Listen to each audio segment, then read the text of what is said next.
I love searching in old newspapers. They are my very favorite way to find just unique and interesting information about my ancestors that I can't find anywhere else. So today I'm really going to talk about focusing in on the name game. 15 smart ways that you can search name variants in historical newspapers. What are different ways people's names might have been listed in a newspaper? And once you kind of learn these different techniques, it is going to unlock some super interesting articles about your ancestors. You'll be amazed at what you can find by using these techniques. So let's get started. The first one is common spelling variations. Now, I've tried to use examples for my own family tree. I think all but one of them in this presentation is showing something from my own family tree. That's how many different ways you can search people. So this is a common example, and all three of these people, I have seen their names spelled multiple different ways. And what I like to do is I like to keep track of what I have searched and how I have spelled it. So probably my favorite one is the Shortermeyer. So I have seen it spelled this way, which is Shortmeyer. I've seen it spelled with a CH. I've seen it spelled with an E, Shortemeyer, and I've seen it spelled with an I instead of a Y, just to name a few. So make sure you're really trying some different variations. As a matter of fact, when I was putting these clippings together for this presentation, I found this clipping that I had never seen before, and it actually is helping me to narrow down a brick wall that I've had for quite a long time. So use those spelling variations. And I've highlighted a couple others here. A Rolfing I've seen spelled multiple ways, and Sherman. Another example that I think is an important one is nicknames. So people often went by nicknames, and this one is a perfect example. Elizabeth often went by Lizzie, Liz, Beth, Eliza, Bessie, just to name a few of them. And I really like this example because I was just floored when I found this exact text in two different newspapers, except one of the newspapers said Miss Lizzie Ertl, and the other one said Miss Elizabeth Ertl. Exact same text besides her name. So make sure you're looking and searching for different nicknames if you know them of your ancestors. Abbreviated names were very popular in older newspapers. This is an example of one for George. You might find GEO with a period, without a period. Try it both ways. This one has his middle initial, maybe not a middle initial. So look for those short abbreviated names. And I've given a couple of examples. William could be WM, and I actually have an example of that later on. And then a Charles could be a CHAS. So looking for the different ways they may have abbreviated an ancestor's first name. Middle names is a big one, and I'm surprised at how many I have just in my family tree.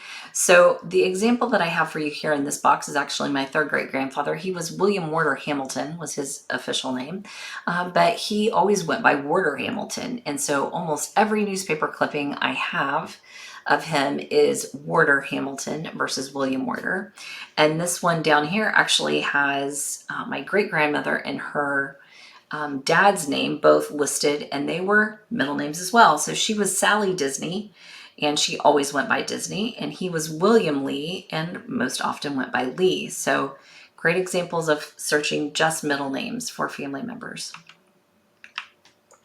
Another example that you have are initials only, and this one is so tricky because there are so many different variations of this. Making sure that you're trying every punctuation and spacing option available. So for instance, on this one, I've got an R period space P period space Hamilton. But maybe there's no period, maybe there's no space, so you have to kind of play around with this one. And I've done an example of them over here of when those kind of middle name initials filter into that. So I've had a Robert P. Hamilton, a ROBTP Hamilton, R. Porter with just the middle name, or all initials RPH. So make sure you're kind of doing some variations of this initials only type of search. Inverted name order. You don't find this a lot, but there are definitely certain examples of this that I've I tried to include here of where these might show up. Those unclaimed letters in the newspaper from the post office were a common one. Tax lists, voter registrations, military rolls, school rosters, sports lineups. I just several variations over here in my list that you might look for. And in this particular example, I really want you to note too that you have some people that are Mrs. with the initials of her husband, just initials, first name, and abbreviated first name. So lots of things that we've been talking about and examples kind of all rolled up into one and included here. So think about an inverted name order as a search. The married woman formats. I call this search the trio. 3 different ways that you could search a person that is married. You might find her with her maiden name. You might find her with her married name. You might find her with her husband's name as a Mrs. So in this example, I've got a Mrs. George Gilland. I always am amazed that when I'm looking for female ancestors, this is just a perfect example of how this is a death notice, not really an obituary, for an ancestor, and nowhere in here is her first name listed. All I have her listed as is either Mrs. George Gilland or Mrs. Gilland, the name of her son, but never her first name listed. So think about different ways you could find a married woman with this trio. Titles. This one is maybe not going to be a surprise. Maybe some of them are, because some of them are more formal than others. So in this instance, you can see the common Miss and Mr. here, but then we are talking about 2 women. And this one would be really hard to find because it's not a first name that's associated to this or a miss, because we're talking about 2 women here. So those can be kind of tricky to find, but these are just some other examples. Widow is another example of this. Rank. So I'm specifically talking military rank here, and I have several of them listed out as examples. And here I've got a Corporal William Edward Gilland, and notice that I have corporal, but I also have an abbreviation for William, the WM. So a couple examples thrown in there together. Think about when you're doing and searching for people with military rank as a listing, that it could be the entire written out word, or it might be the abbreviation for that word. So make sure you look for the abbreviation as well. Same thing for occupational. So I've got lots of different occupations listed here, and these are probably the most common examples that I see, but make sure to look for their abbreviations, because I do see their abbreviations more than I see the written out version. Like postmaster, I see PM a lot, or justice of the peace, JP. Doctor is a popular one, just Dr. Joseph, like it is here. So these are more often than not going to be written as the abbreviation, but could be written out. I love of this phrasings. This is a fun one and a good one to really get some good information, and it helps you pinpoint your person and their location.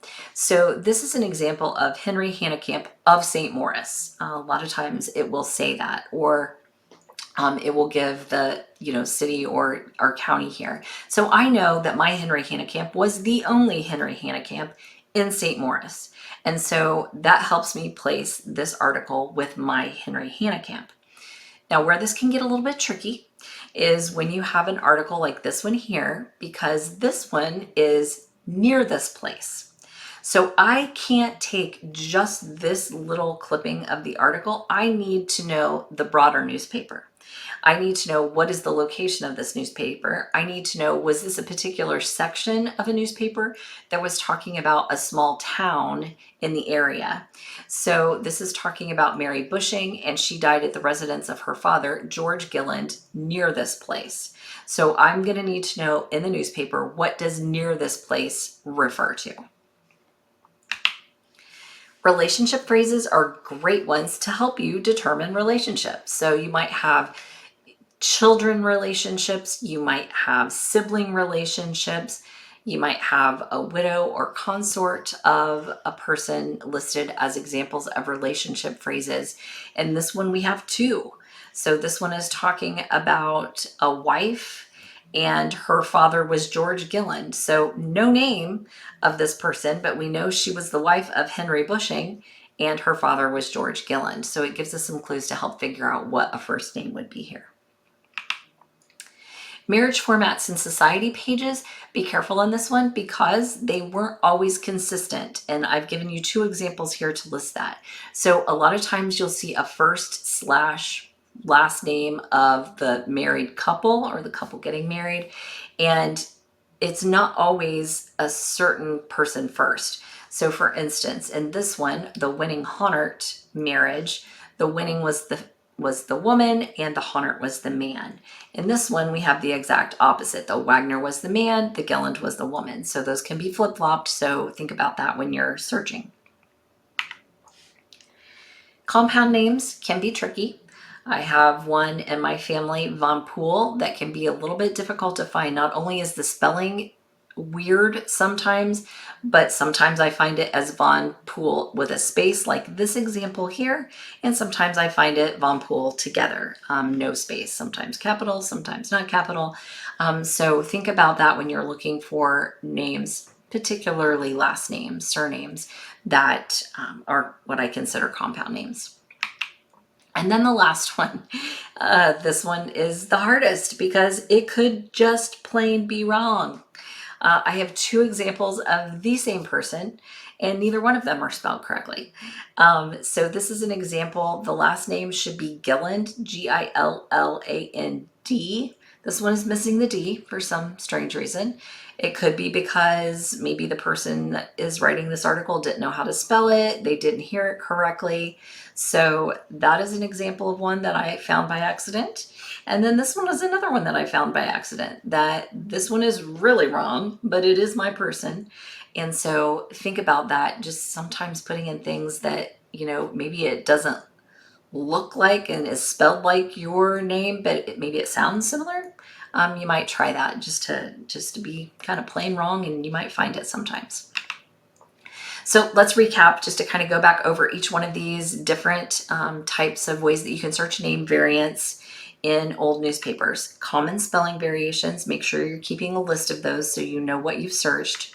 Nicknames of people, their abbreviated names, middle names, initials only, which can be very tricky, inverted name order, search the trio of married woman formats, titles and honorifics, rank, specifically thinking military here, occupational titles, of this phrasings for location, relationship phrases to people, marriage and society pages, compound names, and then just plain wrong. So if you use these 15 different ways that you can search name variants in newspapers, you are going to be amazed at the unlock of newspaper clippings that you're going to find about your ancestors. Good luck in your search.